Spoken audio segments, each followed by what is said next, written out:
Welcome to GTPL news. ముందుగా headlines చూద్దాం.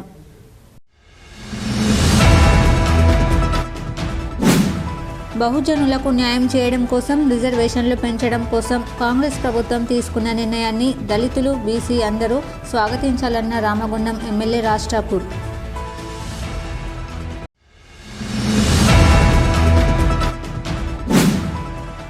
వంద శాతం ఉత్పత్తిని సాధిస్తూ సింగరేణి సంస్థ అభివృద్ధిలో కార్మికులంతా భాగస్వాములు కావాలి. సింగరేణి సిఎన్ఎండి బలరాం సూచన.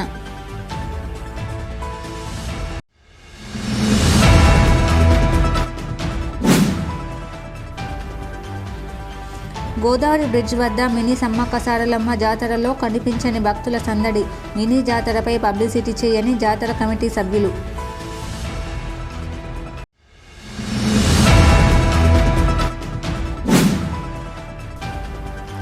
తెలంగాణలో మరోసారి కులగణన చేపట్టడానికి సిద్ధమైన ప్రభుత్వం.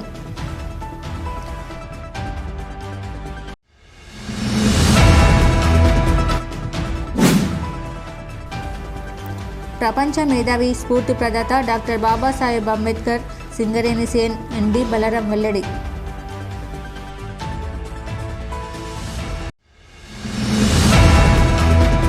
బహుజనులకు న్యాయం చేయడం కోసం, రిజర్వేషన్లు పెంచడం కోసం కాంగ్రెస్ ప్రభుత్వం తీసుకున్న నిర్ణయాన్ని దళితులు, బీసీలందరూ స్వాగతించాలని రామగుండం ఎమ్మెల్యే మక్కన్ సింగ్ రాజ్ ఠాకూర్ కోరారు. గోదావరి కని ప్రెస్ క్లబ్లో గురువారం ఏర్పాటు చేసిన మీడియా సమావేశంలో ఎమ్మెల్యే మాట్లాడుతూ, తెలంగాణ ముఖ్యమంత్రి రేవంత్ రెడ్డి సుప్రీంకోర్టు తీర్పును అనుసరించి ఎస్సీ వర్గీకరణ తీర్మానాన్ని అసెంబ్లీలో పెట్టడం జరిగిందని, స్వాతంత్ర్యం వచ్చిన తర్వాత ఒక్కసారి మాత్రమే కులగణన జరిగిందని, కానీ జోడో యాత్ర సందర్భంగా ప్రజలకు ఇచ్చిన మాటను నిలబెట్టుకునే దిశగా 50 రోజుల పాటు సామాజిక, ఆర్థిక, ఉపాధి కులగణన జరపడం జరిగిందని వెల్లడించారు. ఎస్సీ వర్గీకరణ, బీసీ కులగణనపై దొరలపాటి అనవసరపు రాద్ధాంతం చేస్తూ ప్రభుత్వాన్ని బదనాం చేయాలని చూస్తున్నారని ఆరోపించారు. బీసీల పట్ల గత ప్రభుత్వాలు ఆలోచన చేయలేదని, కానీ కాంగ్రెస్ ప్రభుత్వం రేవంత్ రెడ్డి చేసిన పనిని స్వాగతించకుండా ఆరోపణలు చేయడం సరికాదన్నారు. అలాగే ప్రభుత్వం కులగణనలో పాల్గొనని మిస్ అయిన వారి కోసం ఫిబ్రవరి 16 నుండి 28 వరకు మరోసారి సర్వే ద్వారా అవకాశం కల్పించడం జరుగుతుందని తెలిపారు. బీసీలకు ప్రతి ఎన్నికల్లో 42% రిజర్వేషన్ కల్పించే దిశగా మార్చి 1న అసెంబ్లీలో బిల్లు పెట్టనుందని తెలిపారు. దేశానికి ఒక ఆదర్శంగా ఇతర రాష్ట్రాల్లో ఉన్న వాళ్ళు అత్యద్భుతంగా ఈ రాష్ట్రంలో కాంగ్రెస్ పార్టీ పరిపాలనలో ఒక రెడ్డి సామాజిక వర్గం ఒక ముఖ్యమంత్రిగా ఉన్నప్పటికీ, ఒక దళిత ఉప ముఖ్యమంత్రిగా ఉన్నప్పటికీ, ఈ కమిటీకి ఒక రెడ్డి సామాజిక సంబంధించినటువంటి ఉత్తమ్ కుమార్ రెడ్డి గారితో పాటు శ్రీధర్ బాబు గారు, కొండా సురేఖ గారు, పొన్న ప్రభాకర్ గారు, సీతక్క గారు ఇలాంటి వారి కమిటీ ఏర్పాటు చేసి పూర్తి పారదర్శకత్వం సంబంధిత అధికార స్థాయి జడ్జిలను పెట్టి ఒక నిర్ణయం తీసుకొని చేయడం జరిగినా కూడా అనేక మంది రాజకీయాలకు ఏదైతే ప్రతి ఒక్క సంక్షేమం మంచిగా చేస్తూ ఉన్నామో, ఏదైతే పూర్తి స్థాయిలో ప్రజా సంక్షేమం చేసుకుంటూ ముందుకు పోకుంటూ ఆ సంక్షేమాన్ని ఇస్తూ కూడా మేము దాని ప్రచారం మంచి చేస్తున్నాం కదా అని ఉంటే, మంచి చేయనటువంటి గత ప్రభుత్వాలు చేయని కూడా చెప్పుకుంటూ కాలం 10 సంవత్సరాలు గడిపి ఇప్పుడు చేసే వాటి మీద బురద జల్లే కార్యక్రమాలు భాగంగా అనేకమైనటువంటి నిందలు, ఆరోపణలు చేసింది. ఇవాళ బీసీ బంధువులు ఎవరైతే ఉన్నారో సంఘాల వాళ్ళందరినీ కూడా ప్రేరేపించే మీదగా ప్రయత్నాలు చేసేది. కొందరు దాదాపుగా అందరు సంఘాల బంధువులు అందరూ కూడా బాగా జరిగింది, ఒక గొప్ప పరిణామం, ఒక చాలా ధైర్యమైనటువంటి ఒక నిర్ణయం. టీఆర్ఎస్ దొరలు బీసీలను, బలహీనులను అణగదొక్కాలని చూసి ఈ సమస్యనే తెరపైకి రాకుండా చేయాలని ఒకటువంటి సంకల్పం చేస్తున్న తరుణంలో ఇవాళ ఈ రాష్ట్ర ప్రభుత్వం ఒక అద్భుతమైన, ఎవరు భారతదేశంలో ఎవరు ఊహించని విధంగా ఒక బలమైన నిర్ణయం తీసుకొని ఇవాళ గొప్పగా చరిత్రలో నిలిచిపోయే విధంగా తీసుకున్న నిర్ణయం ఇవాళ బీసీ కులగణన, వర్గీకరణ. ఇవాళ గర్వంగా చెప్తా ఉన్నాం. ఇవన్నీ నిందలు, ఆరోపణలు అవన్నీ వచ్చిన తర్వాత ఈ ప్రభుత్వం మళ్ళీ సమీక్ష జరిపి చాలా మంది భిన్నమైనటువంటి అభిప్రాయాలు చెప్పినా మా రాష్ట్ర ముఖ్యమంత్రి రేవంత్ రెడ్డి గారు ఇవాళ ఎవరైతే మాట్లాడుతూ ఉన్నారు, ఎవరెవరికైతే సందేహాలు ఉన్నాయో మళ్ళీ 16 తారీఖు నుంచి కుల గణనను ఎవరైతే మిగిలిపోయినటువంటి 3 లక్షల పైన చీలుకు వాళ్ళందరినీ కూడా సర్వేలు చేసి ఎవరైతే రాని వాళ్ళు ఉన్నారో, ఉదాహరణకు టీఆర్ఎస్ పార్టీకి సంబంధించిన దొరలు ఎవ్వరు కూడా రాలే. ఎందుకంటే ఆ సర్వేలో ఏమున్నాయో మీకు తెలిసి ఎవరు రాలేదు. అలాంటి దొరలు ఎవరైతే ఇంకా ఎవరైనా వాళ్ళు ఉన్నారో ఇంకా వారు, లేదా ఇళ్లల్లో ఉండి లేకుండా బయటికి పోయిన వారు, సమయానికి అధికారులు వచ్చినప్పుడు పనికి పోయిన వాళ్ళు, ఏదో కారణంతో మిస్ అయిన వారు, వీరందరినీ కూడా మళ్ళీ సర్వేలు చేసి ఆయా ప్రాంతాల్లో, దాంతోపాటు వెబ్సైట్లో, ఎంపీడీవీ ఆఫీసులో, ఆన్లైన్లో అన్ని రకాలుగా ఎన్ని రకాలుగా ఇంక్లూడ్ అయ్యేటువంటి దీన్ని కల్పిస్తూ ఇవాళ కుల గణనను మళ్ళీ పూర్తి చేసి ఇవాళ మళ్ళీ అసెంబ్లీ పెట్టి 42% బీసీ కుటుంబ సభ్యులందరికీ కూడా ఉద్యోగ అవకాశాలతో పాటు సామాజికంగా ఆర్థికంగా వచ్చేటువంటి రిజర్వేషన్తో పాటు కాంగ్రెస్ పార్టీ అధికారికంగా 42% రేపు ఏ ఎన్నికలు వచ్చినా జరగబోయే దాంట్లో ఈ రిజర్వేషన్లు కల్పించేటువంటి కార్యక్రమానికి శ్రీకారం చుట్టినారనే విషయాన్ని ఇవాళ గొప్పగా ప్రతి ఒక్కరికి తెలియజేస్తా ఉన్నాం. చరిత్రాత్మకమైన కార్యాచరణను రూపొందించినటువంటి ఇలా మంచి ఆలోచించేటువంటి ఒక ప్రజాప్రభుత్వం కాంగ్రెస్ ప్రభుత్వం. ఈ మీడియా సమావేశంలో రామగుండం మాజీ మేయర్ బంగి అనిల్ కుమార్, మాజీ కార్పొరేటర్లు, కాంగ్రెస్ పార్టీ నాయకులు మహంకాళి స్వామి, పెద్దెల్లి తేజస్విని ప్రకాష్, బాలరాజ్ కుమార్, కాల్వలింగస్వామి, తిప్పాడపు శ్రీనివాస్, యుగేందర్, పెండ్యాల మహేష్, పాతిపెల్లి ఎల్లయ్య, ధర్మపురి, దాసరి సాంబమూర్తి, ఉమా, అలీ శంకర్ తదితరులు పాల్గొన్నారు. 100% ఉత్పత్తిని సాధిస్తూ సింగరేణి సంస్థ అభివృద్ధిలో కార్మికులంతా భాగస్వాములం అవుదామని సింగరేణి సీఎండీ బలరాం అధికారులను, కార్మికులను కోరారు. సింగరేణి సంస్థను అభివృద్ధి పథంలో నడపడంలో భాగంగా సింగరేణి సిఎన్ఎండి సింగరేణి వ్యాప్తంగా అన్ని గనుల ఓపెన్ కాస్ట్ల అధికారులను, కార్మికులను కలుస్తూ వస్తున్నారు. ఈ మేరకు సిఎన్ఎండి బలరాం రామగుండం రీజియన్లోని అన్ని గనుల ఓపెన్ కాస్ట్ల అధికారులను, కార్మికులను కలిశారు. సంస్థ అధిక ఉత్పత్తిని సాధించడంలో భాగస్వాములైన అధికారులకు, కార్మికులకు గిఫ్ట్లను అందించి వారిని అభినందించారు. ఈ సందర్భంగా సిఎన్ఎండి బలరాం మాట్లాడుతూ తెలంగాణ, ఆంధ్రప్రదేశ్, కర్ణాటక, మహారాష్ట్ర, తమిళనాడు రాష్ట్రాల్లో బొగ్గు డిమాండ్ బాగా పెరిగిందని తెలిపారు. డిమాండ్ తగ్గ ఉత్పత్తిని సాధిస్తూ సింగరేణి సంస్థను మార్కెట్లో అగ్రగామిగా నిలబెట్టాలని సూచించారు.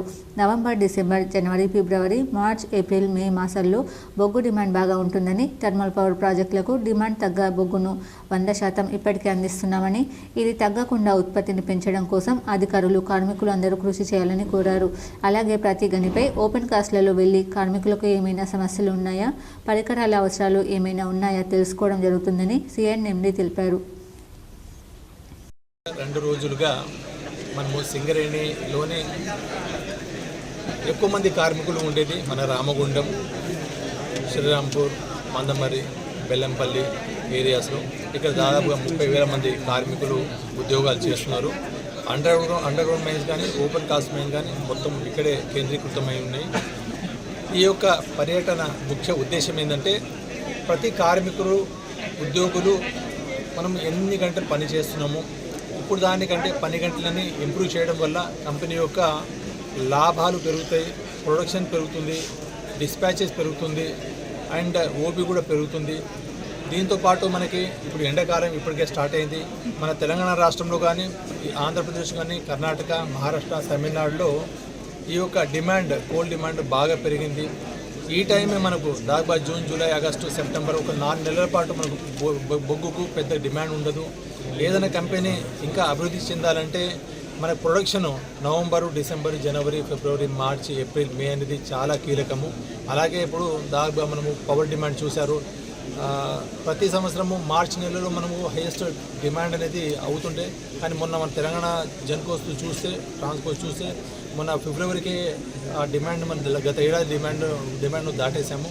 అందుకోసమని ఇప్పుడైతే థర్మల్ విద్యుత్ ఉత్పత్తికి కావాల్సిన బొగ్గు ఇప్పటికే 100% చేస్తున్నాము.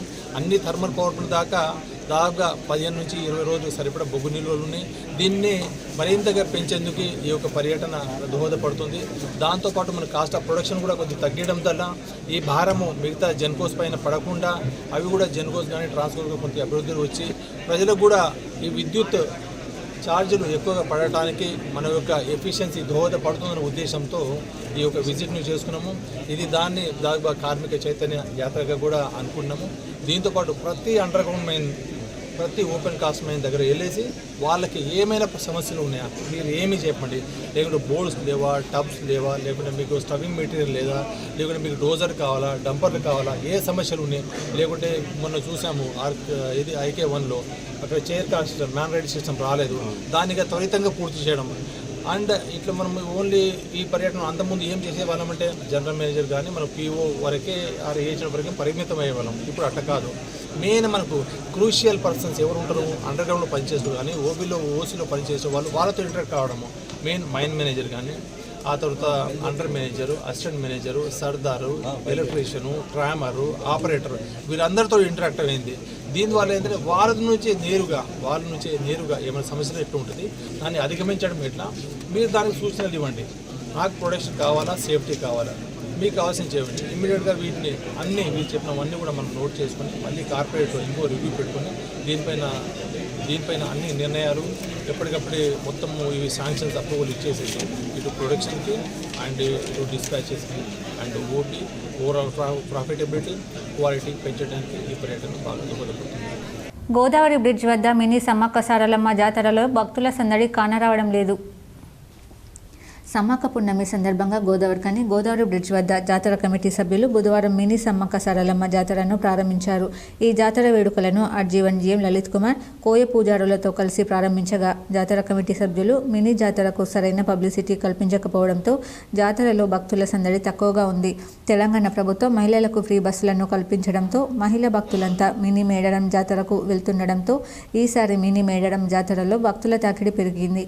గోదావరి కనిలోని గోదావరి బ్రిడ్జ్ వద్ద సమ్మక్క సారలమ్మ జాతరకు 10ల సంఖ్యలో భక్తులు వస్తూ మొక్కులను చెల్లించుకుని వెళ్తున్నారు. తెలంగాణ రాష్ట్రంలో ఫిబ్రవరి 16 నుండి 28 వరకు సర్వేలో పాల్గొనని వారి కోసం మరోసారి కులగణన చేపట్టాలని ప్రభుత్వం నిర్ణయించిందని డిప్యూటీ సీఎం బట్టి విక్రమార్క తెలిపారు. ఈ మేరకు డిప్యూటీ సీఎం బట్టి విక్రమార్క మీడియాతో మాట్లాడుతూ తెలంగాణలో కాంగ్రెస్ ప్రభుత్వం చేపట్టిన కులగణనలో కొంతమంది పాల్గొనలేదని తేలిందని, అలాంటి వారి కోసం ప్రభుత్వం మరోసారి అవకాశం కల్పించడం జరుగుతుందని తెలిపారు. అలాగే కాంగ్రెస్ పార్టీ ఎన్నికల సమయంలో ఇచ్చిన వాగ్దానాన్ని నెరవేర్చే దిశగా మార్చి మొదటి వారంలో స్థానిక సంస్థల ఎన్నికల్లో బీసీలకి 42% రిజర్వేషన్ కల్పించడం కోసం కేబినెట్లో తీర్మానం చేసి శాసనసభలో బిల్లును పెట్టి పాస్ చేయిస్తామని తెలిపారు. రాష్ట్ర ప్రభుత్వం మరొక్కసారి ఎన్యూమరేషన్ చేపించుకోవడానికి ఈ లెఫ్ట్ ఓవర్ ఫ్యామిలీస్ కి ఫిబ్రవరి 16వ తారీఖు నుంచి 28వ తారీఖు వరకు ఒక అవకాశం ఇవ్వాలని చెప్పి నిర్ణయం చేసింది. ఇలా లెఫ్ట్ ఓవర్ మిగిలిపోయినటువంటి వాళ్ళు టోల్ ఫ్రీ నెంబర్ కూడా రాష్ట్ర ప్రభుత్వం నుంచి అనౌన్స్ చేస్తా ఉన్నాం.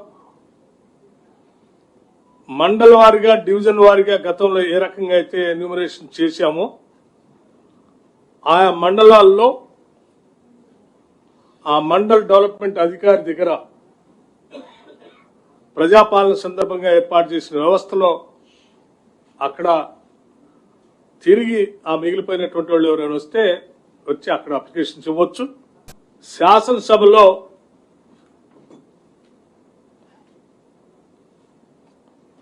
బీసీలకి, ఓబీసీలకి 42% రిజర్వేషన్ ఇవ్వటం కోసం పొలిటికల్, ఎడ్యుకేషన్, ఎంప్లాయ్మెంట్ 42% రిజర్వేషన్ ఇవ్వటం కోసం మార్చి మొదటి వారంలో కేబినెట్ లో తీర్మానం చేసి శాసనసభలో బిల్లు పెట్టి బిల్లుని పాస్ చేసి కొన్ని దశాబ్దాలుగా ఈ రాష్ట్రంలో ఎదురు చూస్తున్నటువంటి బలహీన వర్గాలకి చట్టరూపంగా ఒక చట్టబద్ధతను కల్పించడం కోసం నిర్ణయం తీసుకోవటం జరిగిందని ఈ సందర్భంగా మీ అందరికి తెలియజేస్తాం. ప్రపంచ మేధావి స్ఫూర్తి ప్రదాత డాక్టర్ బాబాసాహెబ్ అంబేద్కర్ అని సింగరేణి సిఎండి బలరాం అన్నారు. RG1 SC/ST employees welfare association ఆధ్వర్యంలో గోదావరికని RG1 GM కార్యాలయం సమీపంలో ఏర్పాటు చేసిన బాబాసాహెబ్ అంబేద్కర్ విగ్రహానికి CNMD బలరాం పూలమాల వేసి నివాళులు అర్పించారు. ఈ సందర్భంగా CNMD మాట్లాడుతూ భారత రాజ్యాంగ నిర్మాత అంబేద్కర్ను భారతదేశ ప్రజలంతా గౌరవించాలని అన్నారు. బలహీన వర్గాలను వెలుగులోకి తీసుకురావడం కోసం అంబేద్కర్ రాజ్యాంగంలో రిజర్వేషన్లను కల్పించడం జరిగిందన్నారు. ప్రపంచంలోనే భారతదేశం క్రియాశీలక శక్తిగా ఎదగడంలో బాబాసాహెబ్ అంబేద్కర్ కృషి ఉందని అన్నారు. అంబేద్కర్ చిన్నపిల్లల నుండి మొదలుకొని హ్యూమన్ రైట్స్, మహిళా అధికారాల కోసం కృషి చేసిన వ్యక్తి అంబేద్కర్ అని కొనియాడారు. అంబేద్కర్ అంటేనే ప్రపంచానికి స్ఫూర్తి అని, దేశానికి కాదు ప్రపంచానికి స్ఫూర్తి ప్రదాత. మన భారత రాజ్యాంగాన్ని ఒక గొప్ప రాజ్యాంగం రచించి ఈరోజు వెనుకబడిన దేశం నుంచి ఈరోజు భారతదేశము ప్రపంచంలో ఒక కీలక శక్తిగా అవతరిస్తుందంటే అంబేద్కర్ గారి ఆలోచన విధానాలతోనే ఇది సాధ్యమైంది. దేశము క్రియాశీలక శక్తిగా ప్రపంచంలో ఎదుగుతుంది. అండ్ అంబేద్కర్ చిన్నపిల్లల నుంచి ఉమెన్ రైట్స్ కోసము, చిన్నపిల్లల రైట్స్ కోసము, డెవలప్మెంట్ కోసము ఎంతో ఆర్గనైజేషన్ కృషి చేశారు. వారిని మనము ప్రతి పనిలో ఇటు సింగరేణి సంస్థ కానీ ఒక రాష్ట్రం కానీ దేశంగా స్ఫూర్తి తీసుకున్న ముందు సాగడం ఉద్దేశం. ఈ కార్యక్రమంలో నూతన director Venkateswarlu, director PP L V Suryanarayana, association కేంద్ర కమిటీ అధ్యక్షులు యాట ఉదేలు, ప్రధాన కార్యదర్శి గంగరపు లింగమూర్తి, అరెపల్లి రామచందర్, బడికెల కృష్ణ, పులి మోహన్, జనగామ నర్సయ్య, ఆకునూరి రాజశేఖర్, ఉమేందర్, సురేష్ బాబు, పసుల రాయలింగు, జనగామ శంకర్, చీరాలు రాజేష్, గడ్డం స్వప్న, జనగామ స్వప్న తదితరులు పాల్గొన్నారు. ప్రభుత్వ ఆసుపత్రి ప్రాంగణంలో నూతనంగా చేపట్టిన 42 పడకల ఆసుపత్రి భవన నిర్మాణం పూర్తయిందని జిల్లా కలెక్టర్ కోయశ్రీ హర్ష తెలిపారు. గురువారం జిల్లా కలెక్టర్ కోయశ్రీ హర్ష ప్రభుత్వ ఆసుపత్రి ప్రాంగణంలో నిర్మాణం అవుతున్న 42 పడకల ఆసుపత్రి భవనాన్ని తనిఖీ చేశారు. ఈ సందర్భంగా జిల్లా కలెక్టర్ మాట్లాడుతూ జిల్లాలో ప్రజల సౌకర్యార్థం ఆసుపత్రి ప్రాంగణంలో మరో 42 పడకల ఏర్పాటు చేసేలా భవనాన్ని నిర్మించామని, వీటిని సమర్థవంతంగా వినియోగించుకునేలా ఆసుపత్రి యంత్రాంగం ఏర్పాటు చేయాలన్నారు. నూతన భవనంలోకి డయాలసిస్ యూనిట్ తరలింపు కోసం అదనపు స్పేస్ అవసరం పడుతుందని, దీనికోసం చేపట్టాల్సిన చర్యల గురించి కలెక్టర్ సంబంధిత నిర్మాణ ఏజెన్సీలకు పలు సూచనలు చేశారు. ఈ తనిఖీలలో జిల్లా ఆసుపత్రి superintendent doctor Sridhar, doctor Vasudeva Reddy, సంబంధిత అధికారులు తదితరులు పాల్గొన్నారు. వార్తలు ముగించే ముందు హెడ్లైన్స్ మరోసారి. బహుజనులకు న్యాయం చేయడం కోసం, రిజర్వేషన్లు పెంచడం కోసం కాంగ్రెస్ ప్రభుత్వం తీసుకున్న నిర్ణయాన్ని దళితులు, బీసీ అందరూ స్వాగతించాలన్న రామగుండం ఎమ్మెల్యే రాజ్ ఠాకూర్.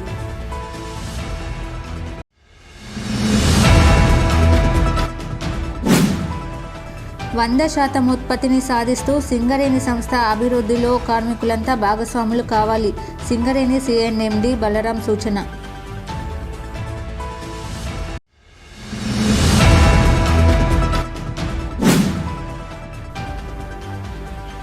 గోదావరి బ్రిడ్జ్ వద్ద మినీ సమ్మక్క సారలమ్మ జాతరలో కనిపించని భక్తుల సందడి. మినీ జాతరపై పబ్లిసిటీ చేయని జాతర కమిటీ సభ్యులు.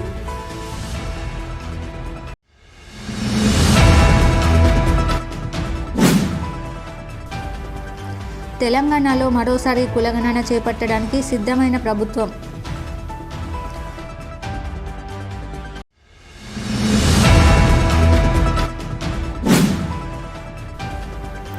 ప్రపంచ మేధావి స్ఫూర్తి ప్రదాత డాక్టర్ బాబాసాహెబ్ అంబేద్కర్, సింగరేణి CNMD బలరాం వెల్లడి.